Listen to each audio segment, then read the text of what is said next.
22.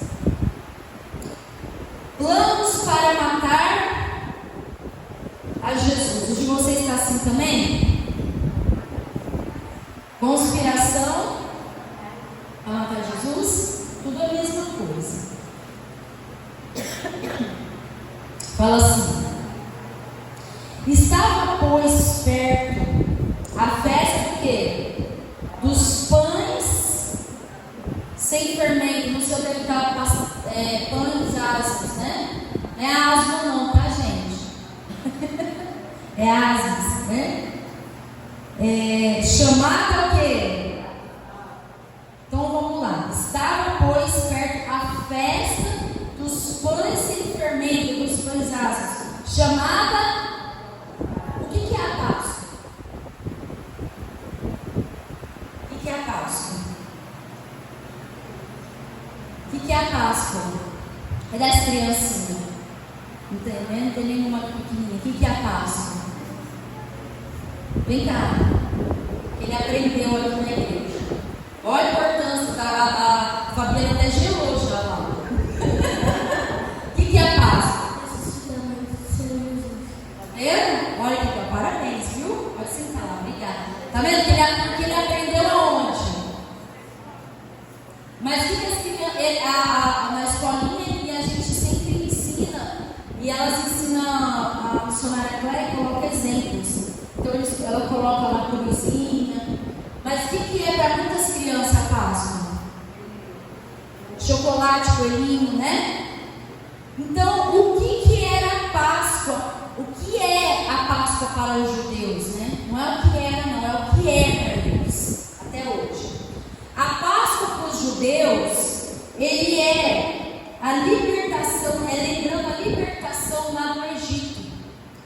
Ou seja, quando teve a última praga, não teve várias pragas lá? A última praga,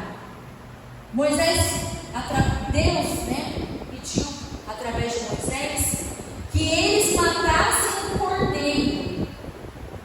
Matassem o cordeiro e comesse a carne do cordeiro, mas o sangue era para passar onde? Nas ombreiras, ombreiras. Nas obreiras não, tá? É nas ombreiras aqui que fala, das portas da casa deles. Então eles pegavam, comiam a carne, eles fazem isso. Comem a carne e o sangue era para passar aqui. Para que quando o anjo da morte passasse, visse que ali era alguém que estava temente a Deus e se desviasse e não passasse ali o anjo da morte naquela casa. Então, para que não matasse o quê? Primogênito, né? Então, o que aconteceu? Eles comemoravam isso. Todo ano os judeus comemoram isso, através dessas festas da Páscoa, para comemorar a libertação do povo do Egito.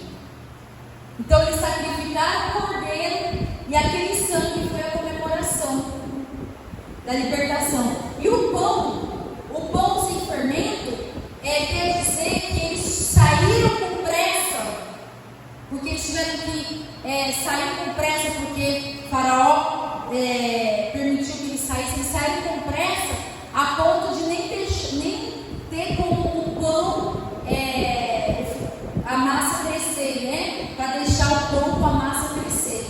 Porque quando a gente faz o pão e a gente coloca o fermento, o que acontece?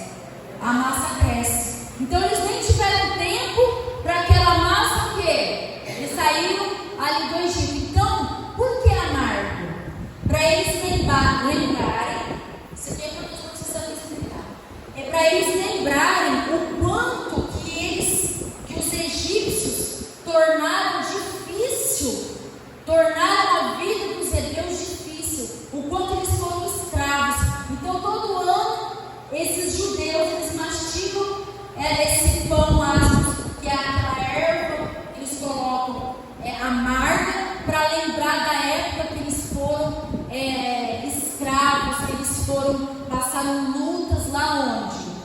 do Egito. Amém? E o que é a Páscoa para o cristão? A Páscoa para o cristão simboliza a ressurreição de Jesus. Quem foi o cordeiro para nos salvar? Os judeus usaram o cordeiro, o animal, e ali usaram a fé daquela maneira. Para os cristãos, Jesus se sacrificou por nós. Ele foi o cordeiro que deu a carne e o sangue para nos libertar eternamente. Que coisa maravilhosa, né? Ali eles foram libertos do Egito. Jesus não, Jesus veio como cordeiro, sacrificou e ressuscitou para que nós tivéssemos o direito da salvação eterna. Então Jesus, ele veio para nos libertar para a salvação. Lá eles foram libertos do Egito, nós fomos libertos para a salvação eterna. Que coisa linda, né? Então entenderam até aí? Porque então ele está nessa data de comemorações. Então vamos dar continuação. E os principais dos sacerdotes e os escribas estavam procurando o quê? Como matariam, porque temiam o povo. Então eles queriam matar Jesus ali. Como que eles poderiam fazer na escondida, né? Para que o povo não percebesse. Entrou, porém, Satanás em quem? Que tinha por sobrenome Iscariotes, o qual era do número dos 12. Aí, olha só. Vou parar aqui para vocês entenderem. Quem era Judas? Era um do quê? Dos 12. Né? Era um dos 12 apóstolos, era um dos discípulos. E Judas, ele era íntimo de quem? Então Judas, ele andava com Jesus, ele viajava com Jesus, ele cuidava do quê? Das ofertas, ele que andava com o alforje, era ele que andava com o alforje, era ele que cuidava ali, ele que andava com o alforje, era ele que cuidava, era ele que tinha intimidade com Jesus. Então ele estava ali de manhã, tarde e noite com quem? Pessoalmente. Então Judas, ele viu os milagres. Ele viu milagres. Judas, ele viu ali o quanto Jesus tinha compaixão com as pessoas. Ele viu ali, ele tinha acesso direto com ele. Ele ouvia o Evangelho a todo momento. Mas nem por isso ele deixou com que Satanás o quê? Entrasse. Ou seja, o quanto nós temos que o quê? Porque chegou uma hora que Judas não via mais Jesus como o Salvador. Chegou uma hora que Judas foi deixando, ele começou a dar sinais de malícia. Ele criticou aquela mulher do vaso de alabastro, que ela quebrou o vaso de alabastro. E ele disse: que desperdício. Então Judas começou a dar sinais. E ele andava ali com Jesus. Muitos estão dentro da igreja, participam dos cultos, veem os milagres,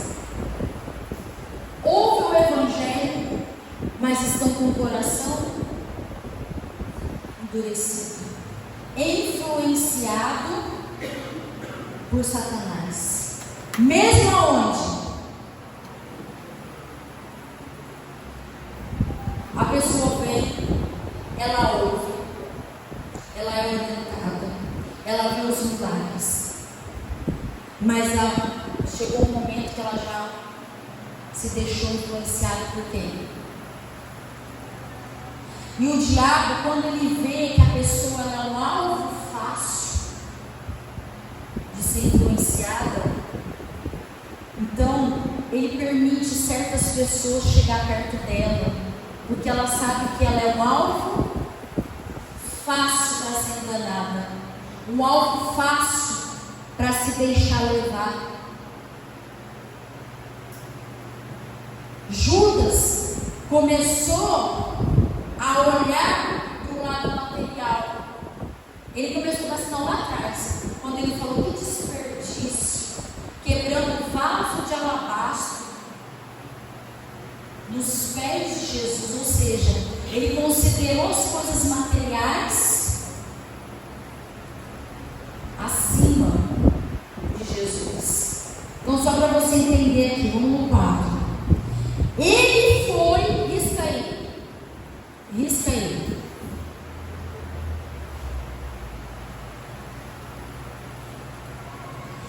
Quem que foi? Ele que foi. Ele foi e falou com os principais quem? Dos sacerdotes e com os capitães de como. Olha só, tamanha era o coração que já estava cheio do mundo, cheio de Satanás. Ele foi até os sacerdotes para entregar Jesus. Então a pessoa fala assim: o diabo fez com que eu caísse. Eu estava nervoso, eu falei aquilo porque foi o diabo. Mas você vê aqui que ele que foi. Então, o poder do livre-arbítrio. Se eu quiser pegar aqui, você não tem visto que eu falo, deixar o microfone aqui e sair e fazer tudo errado, deixar e virar as costas, alguém vai me impedir? É a minha. Mas quando é a pessoa muito de Deus, os anjos seguram ela. Não, Jesus dá o livre-arbítrio. Ele vai te alertar: você está indo para um caminho errado. Ele vai falar na sua consciência através da palavra, como está falando aqui hoje, através da oração. Mas ele não vai te amarrar. Judas estava o tempo todo ouvindo tudo isso que a gente está ouvindo durante todos esses domingos. Mas em nenhum momento ele deixou o quê? O coração quebrantado. Ele estava com o coração endurecido. Dentro da igreja, dentro do templo, ouvindo a palavra, do lado de Jesus. Mas ele foi lá e foi procurar para trocar Jesus, atrair Jesus. Por quê? Então, aqui a gente vê a importância de nós vigiarmos e a importância de colocar o dinheiro em primeiro lugar, de colocar as coisas em primeiro lugar, porque Judas começou a negociar. Tem algumas Bíblias que está escrito Judas, aqui no nosso está falando assim, de como ele integraria, mas tem algumas Bíblias que falam Judas negociou com os principais sacerdotes como que ia entregar Jesus. Toda vez que eu falo que eu aceito um trabalho, que eu vou ganhar mais,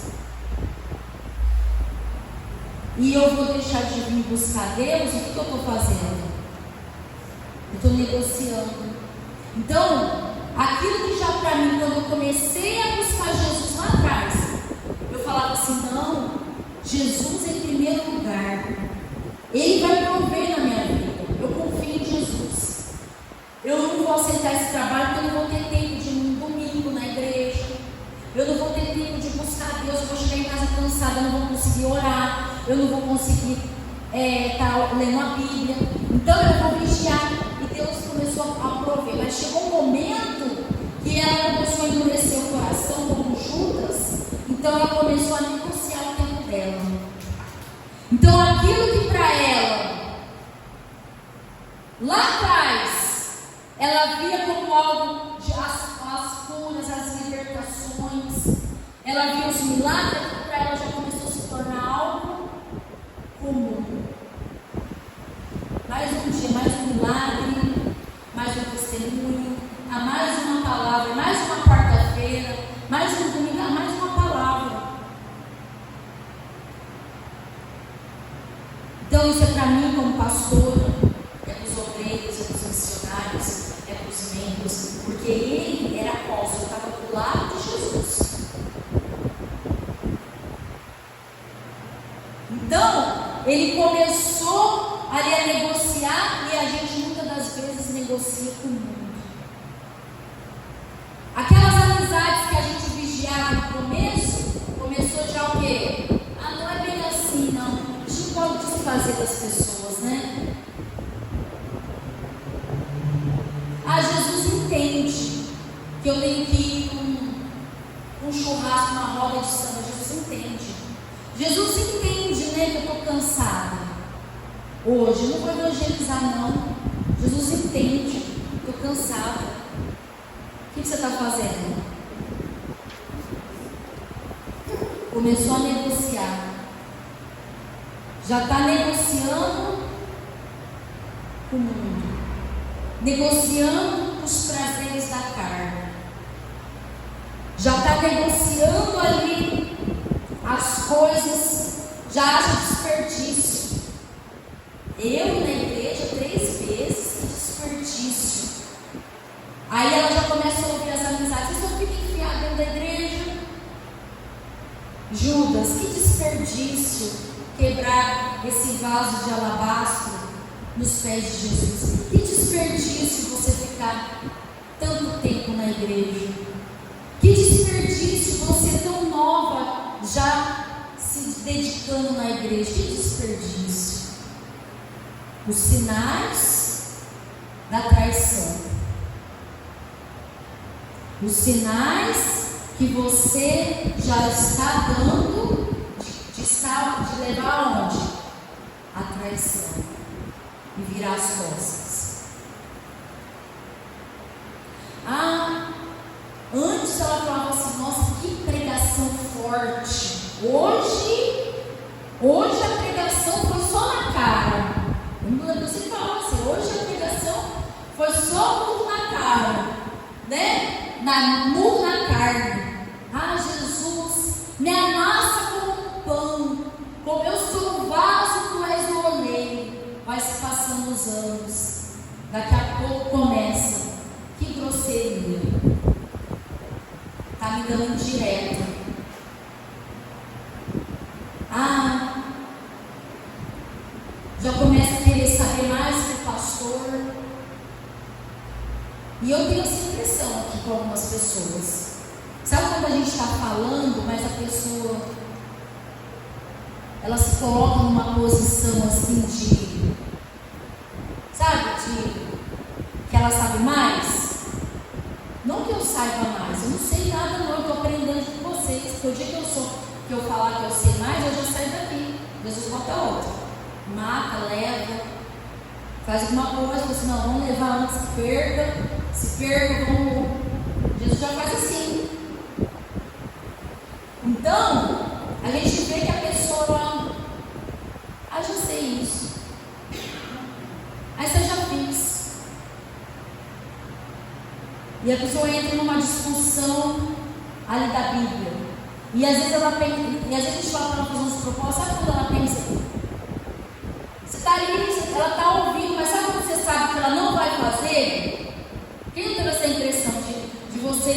negociar alguém e a pessoa está ali. Quem já teve essa impressão já? E a pessoa está ali. Então, Judas começou a ficar assim, endurecido. Começou a negociar dentro da igreja. Estava dentro da igreja negociando.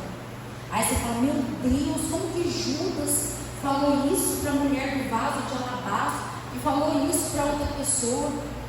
Como que Judas fez isso? Mas muitos de nós, ao invés de se arrependermos, ao invés de pegar a pregação e colocar a cara no chão, no vaso sanitário, falar, eu sou menos do que eu faço aqui, menos, de eu me humilhar, de eu vir para o altar, botar minha cara aqui no altar, muitos saem assim, que absurdo. Estou falando que a gente ouve isso, já tem pessoa chateada com a gente. Eu, às vezes, eu nem fico olhando as redes sociais das pessoas. Às vezes escapa lá, vai nos stories, porque a pessoa pensa, às vezes a gente vai pregar, a pessoa pensa que está pregando para ela, porque eu vi as redes sociais. Que absurdo! Você acha que eu vou pregar só para uma pessoa? Eu e o bispo hoje estavam meditando nessa palavra, e a gente estava meditando para nós primeiro. E ali ele começou a falar, eu comecei a falar, mas isso aqui é legal, isso aqui é forte, hein? Tal. Aí você acha que a gente vai ficar ali, aí deixa, não, vamos ver aqui, porque aquela pessoa vai amanhã, vamos ver o que a gente vai pregar. Não tem nada a ver. Ali foi o Espírito Santo começou a dar direção. Então, eu nem fico olhando para as pessoas que a gente está dando direto. Se eu for olhar para isso, eu nem posso mais nada. Às vezes eu estou na live, na quinta-feira eu fiz a live, e às vezes eu falo muito de fé, ou da fé, as pessoas pensam que eu estou brava. Eu não estou brava não, gente, é meu jeito, não vou mudar, vou controlar mais, né? Então às vezes eu falo com fé ali, gente, não dá bobeira não, porque a gente quer abrir a cabeça da mente da pessoa, porque a gente ama tantas pessoas que a gente não quer que vocês sofram. A gente não quer que as pessoas sofram. Então, às vezes a gente é incisiva. Só que quem me conhece pensa, nossa, que braveza. A pessoa fala, olha que horror, o pastor está bravo, que arrogância. Mas não é o meu jeito de falar. Entenderam? Mas enfim, nós temos que vigiar porque a gente começa a colocar na cabeça. Começa a colocar isso. Ela está mandando direta para mim. Nossa, hoje foi só para mim a palavra. Por isso que hoje parece que a pastora hoje só veio falar comigo. Então o diabo, ele começa a fazer com você igual fez no versículo 3. Entrou, porém, Satanás em Judas. Você riscou essa parte? Risca essa parte também. Risca aí.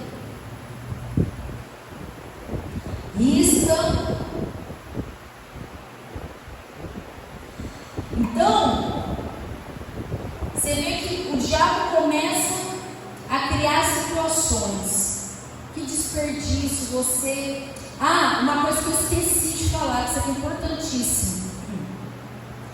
Você vê que lá o diabo começa a negociar, principalmente nesse mês de dezembro. Você vê que a Páscoa para os judeus, é a oportunidade de pegar as crianças, sentarem elas e colocar elas para falar sobre o que aconteceu aonde? Lá no Egito, que Deus abriu o mar vermelho e libertou o povo hebreu.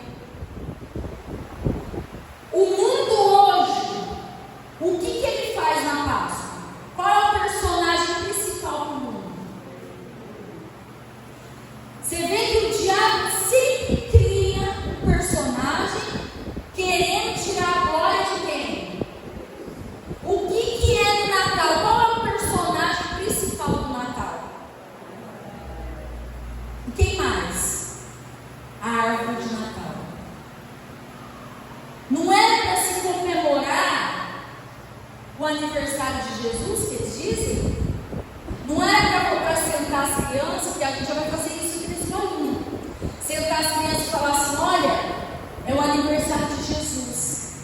Jesus nasceu para que ele viesse salvar. Não.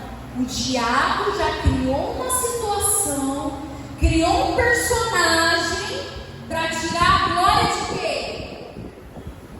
Então o diabo começou, as pessoas começaram a negociar com o mundo. Aí ao invés dela estar na igreja buscando mais a Deus, ela começa a negociar com o mundo. Ah, coitadinha das crianças. Eu já ouvi isso que eu fui falar para a criança pequena. Falei, papai, não existe. Que horror você está tirando a infância da criança. Desde quando ela for adulta, que é isso que o diabo faz. Começa a negociar. O diabo, ele quer sempre negociar. Ele quer sempre tirar a glória de Deus. E eu estava até falando isso com o bispo, estava até o Gabriel. Eu falei, você vê que o diabo vai querendo criar isso, porque vai chegar uma geração, acho que já é a nossa, os sinais estão aí, acho que o mundo não vai muito mais que 20 anos, 10, eu acho, não chega a isso não. Eu, na minha cabeça, acho que não, acho que já está para acontecer, Jesus já está às portas. Então, vai chegar um ano que as crianças nem vão saber mais quem é Jesus, se os cristãos não vão falar. Vai chegar, você vai falar de Papai Noel e ovo de Páscoa, de coelhinho, que era um deus pagão, né? Porque o coelhinho é fértil, não é? Ele não é fértil? Então era o deus da fertilidade. Que diabo desgraçado é esse? Estou falando que não pode comemorar o Natal? Pode, mas o cristão comemora com uma causa certa. Eu vou reunir minha família, pode trocar um presente ali por alegria, né? Mas aí sabendo que eu estou comemorando o aniversário de Jesus, momento que eu posso fazer uma oração, unir a família, entenderam? Então vamos dar continuidade aqui no 5. Os quais se alegraram e convieram em dar, olha a corrupção de quem? De Judas, né? Como que o perigo do amor ao dinheiro, o amor ao dinheiro pode levar a pessoa aonde? A destruição. Você tem que avaliar quais têm sido as suas prioridades.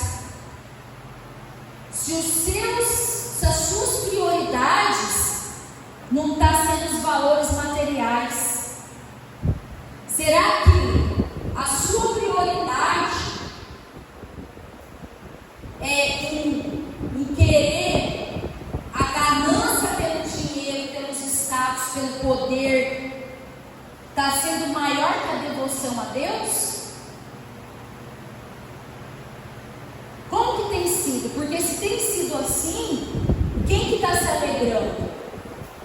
As pessoas usadas pelo diabo. É elas que gostam que você vai lá, falta hoje, só um domingozinho. Não tem problema você um dia, ou uma semana, né, uma vez ou outra você viajar com a família. Mas mesmo quando você viajar, você está atento aonde? Você não se desliga, porque eu já vi que tem gente quando vai viajar, ela some do mapa. Some dos compromissos dela ali com a igreja. Você some do mapa. Então ela não entra, tipo assim, porque quando eu fui viajar, o meu avô estava internado, eu estava o tempo todo atenta aonde?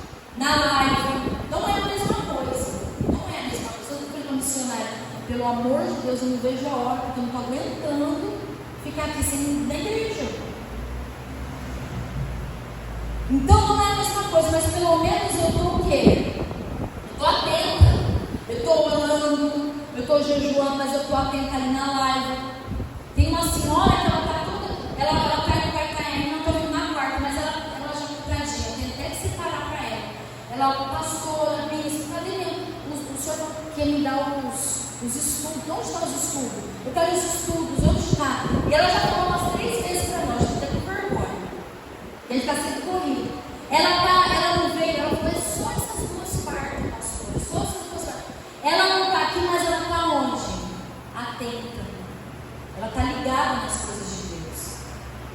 Tem gente que falta, nem se interessa em pegar lá uma pregação que teve, não se interessa. Tanto fez, tanto faz. Quem está se alegrando? Falta um domingo aí, não tem problema. Não tem problema você faltar um domingo, não tem problema não você faltar mais uma semana, não tem problema não você sair, você não pode ficar fanática, hein? Você está fanática, que desperdício, você está fanática, vigia, hein? Vigia que você está dando dinheiro lá para o pastor, vigia. São essas pessoas como esses sacerdotes e esses capitães, essas pessoas estão sendo usadas para Satanás entrar dentro de você, para você trair Jesus. E Jesus está dando, o Espírito Santo está dando todos os sinais que você está indo no caminho errado, mas você está com o coração endurecido. E para terminar, e ele concordou, assim buscava oportunidade para lhe entregar sem alvoroço às escondidas. O diabo quer que você peque nas escondidas. E está acontecendo isso, viu? Mas sempre o diabo fala, ninguém está vendo. Mas uma hora ou outra a coisa é jogada para fora. Ninguém está vendo, hein? Ninguém está vendo, você pode esconder aí. Então você pode esconde essa mágoa aí. Continua indo na igreja. Seja vai na igreja. Aí a pessoa fala assim, não, eu não estou com mágoa, é só um sentimento. É só um sentimento que está aqui. Eu só estou com uma raiva, mas vai passar. Ela não é mal, é mágoa. Seja realista. Não seja igual Judas que está escondendo. O Judas estava escondendo a avareza. Está aqui, mas quando fala do dízimo, quando fala da oferta, quando fala de ajudar, você está aqui na igreja, mas dentro de você está assim, remoendo, como fez Judas. Judas estava tudo se remoendo da avareza, do egocentrismo, do egoísmo dele, estava tão forte que ele não se aguentou. Ele já vinha porque ele já sabia o valor daquilo que ela já estava dando lá. Tanto que ele já sabia que era 300 denários, ele já sabia até o valor de tão avarento que ele era. Como que pode desperdiçar tal valor? Ele estava se aguentando dentro dele com o egoísmo, que era assim. E às vezes muitos estão dentro da igreja, mas quando fala do dízimo, quando fala da oferta, quando fala de ajudar ao próximo, nossa, já está pedindo demais, hein? Isso porque a nossa igreja nem pede. Ixi, já começou.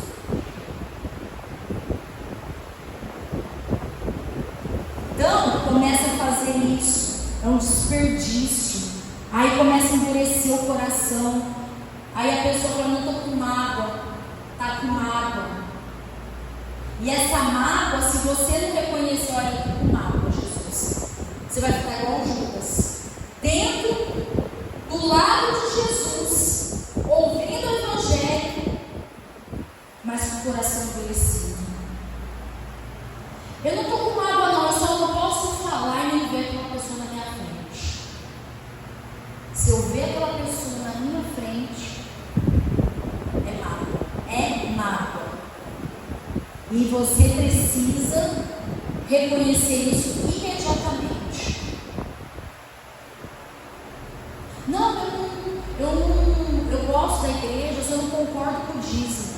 Avarento. Ai, para que dar esse valor para a igreja?